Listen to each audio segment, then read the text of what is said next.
పారిశ్రామికవేత్త ఎవరు జోక్యం చేసుకున్నారు అసలు ఎందుకు ఇప్పుడు ఈ వ్యవహారం ఎలా బయటపడిందో మా ప్రతినిధి ప్రసాద్ చెప్తారు. ప్రసాద్ అడిగి తెలుసుకుందాం. ప్రసాద్,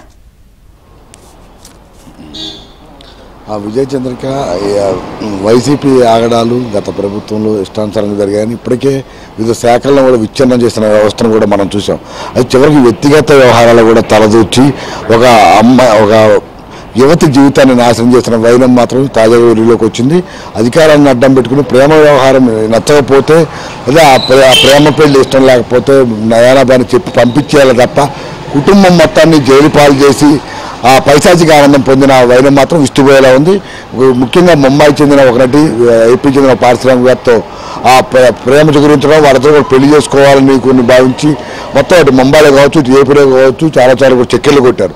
చివరికి పెళ్లి దాకా వచ్చే సమయానికి ఆ అబ్బాయి తరపు పెద్దలు అంగీకరించకపోయినప్పటికీ కూడా అమ్మాయి తరపు వారు కూడా పెళ్లికి చేసుకోవాల్సిందే. ఇప్పటి వరకు తిరిగి సమాజంలో దంపతులుగా తిరిగిన తర్వాత ఈ సమయంలో ఆ పెళ్లిని నిరాకరించకపోవడంపై వారు తీవ్ర అభ్యంతరం వ్యక్తం చేశారు. దీంతో ఆ రోజు జగన్మోహన్ రెడ్డి తర్వాత కీలకంగా వ్యవహరించిన ఆ వైసీపీలో ఉన్న ఒక పెద్ద వ్యక్తి దగ్గరికి ఈ పంచాయతీ చేరడంతో అతను పిలిపించి మాట్లాడి పంపించేసి ఉంటే బాగుండేది. కానీ ఆ పెళ్లికి పెళ్లి చేసుకోవాల్సిందని పట్టుబడిన ఆ యువత కుటుంబ సభ్యుల్ని ఉద్దేశపూర్వకంగా ఇక్కడ నుంచి ఒక ఐపీఎస్ అధికారికి ఆ బాధ్యత అప్పగించి అతని కింద పనిచేస్తున్న సిఐఎస్ఐల్ని ఒక పోలీసు విభాగాన్ని చివరికి పెద్ద పెద్ద క్రిమినల్స్ని కావచ్చు, లేకపోతే దోపిడీ చేసిన వారికి కూడా ఇంత అత్యుత్సాహం చూపించి ఉండకపోవచ్చు పోలీసులు. కానీ ఈ ప్రేమ వ్యవహారంలో మాత్రం పోలీసుల వైఖరి తీవ్రంగా విమర్శలు తాగిస్తూ ఉంది.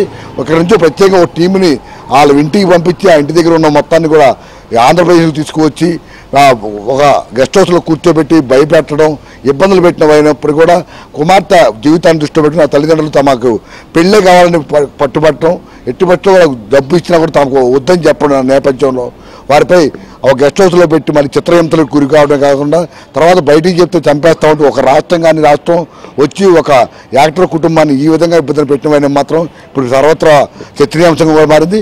ఆ తర్వాత అయినప్పుడు కూడా వారు ఎన్ని ఇబ్బందులు పడినా పెళ్లి చేసుకోవాలని పట్టుబడిన నేపథ్యంలో చివరికి ఇట్లా కాదని పోలీసు వ్యవస్థను కూడా అడ్డం పెట్టుకుని చట్టాలను కూడా దుర్వినియోగం చేసి ఆ పెనలూరు చెందిన ఒక వైసీపీ కార్యకర్త చేత తమకు 5 లక్షల వాళ్ళెవరో వీళ్ళెవరో వాళ్ళు ఎక్కడ పుట్టారో వీళ్ళు ఎక్కడ పుట్టారో ఏమీ సంబంధం లేకపోయినప్పటికీ కూడా 5 లక్షల రూపాయల డబ్బులు తీసుకుని మోసం చేశారని ఒకే ఒక్క కేసు పెట్టి మొత్తం కుటుంబాన్ని జైలుకి పంపిన చాలా దుర్మార్గమైన పనికి ఐపీఎస్ అధికారి కావచ్చు, సిఐ కావచ్చు, వైసీపీలో కీలకంగా ఉన్న వ్యక్తి కావచ్చు, వీరందరూ వ్యవహరిస్తున్న తీరు మాత్రం నిజంగా అందరూ కూడా ఆశ్చర్యపడుతుంది. ఇప్పటికే గతంలో విపక్షాలని లేకపోతే ప్రశ్నించిన గొంతుకులు నొక్కే విధంగా వ్యవహరించిన పాలకులు చివరికి ఒక అమ్మాయి ప్రేమ వ్యవహారంలో కూడా ఇంత దుర్మార్గంగా వ్యవహరించిన వైనం మాత్రం అందరూ కూడా ఇష్టపోతున్నారు. ఇప్పుడు ఈ మొత్తం ఘటన వెలుగులోకి వచ్చిన నేపథ్యంలో పూర్తి స్థాయిలో విచారణ చేయాలి, ఎవరెవరి పాత్ర ఎంత మేరకు ఉంది. ఎందుకంటే ఇప్పటికే దీనికి సంబంధించి ఆ ప్రభుత్వం దృష్టికి వచ్చిన నేపథ్యంలో హోంమంత్రి అంతా కూడా తిరిగి విచారణ చేయిస్తామని కూడా చెప్పినట్టు తెలుస్తూ ఉంది. ఈ పరిణామాల నేపథ్యంలో అసలు ఆ యాక్టర్కి సంబంధించి ఎవరెవరు ఆమెను అప్రోచ్ అయ్యారు, ఎక్కడెక్కడ ఎన్ని విధాలుగా ఇబ్బంది పెట్టారు, ఆ రోజు జరిగిన మాటలు కావచ్చు, అప్పుడు పోలీసులు ఎవరైతే ఐపీఎస్ అధికారి, ఆ తర్వాత ఏసీపీ, సిఐ, ఎస్ఐ 3 స్థాయిల కేటగిరీ అధికారులు వీరందరూ కూడా పిలిపించి విచారణ చేస్తే తప్పకుండా కూడా ఆ ప్రధాన సూత్రధారి ఎవరు, పాత్రధారి అనే అంశాలపై కూడా వెలుగులోకి వచ్చే అవకాశం ఉంది. ఈ పరిణామాల నేపథ్యంలో ఇప్పుడు వైసీపీ నాయకుల కీలక వ్యక్తితో పాటు వీరందరూ ప్రాసిక్యూట్ చేయాలని కూడా డిమాండ్ వ్యక్తమవుతున్నాయి. అంతేకాకుండా వారిని ఏ విధంగా ఇబ్బంది పెట్టిన వైనంపై కూడా ఇప్పటికే వాళ్ళు రాష్ట్రంగా రాష్ట్రంలో ఎవరికి చెప్పుకోవాలో తెలవక ఎంతో మనోవేదనకు గురి అవడంతో పాటు ఇక్కడ నుంచి మళ్ళీ స్వరాష్ట్రానికి వెళ్ళిపోయి చివరికి నోరు కూడా చెప్పుకోలేని అంత విధంగా భయపెట్టే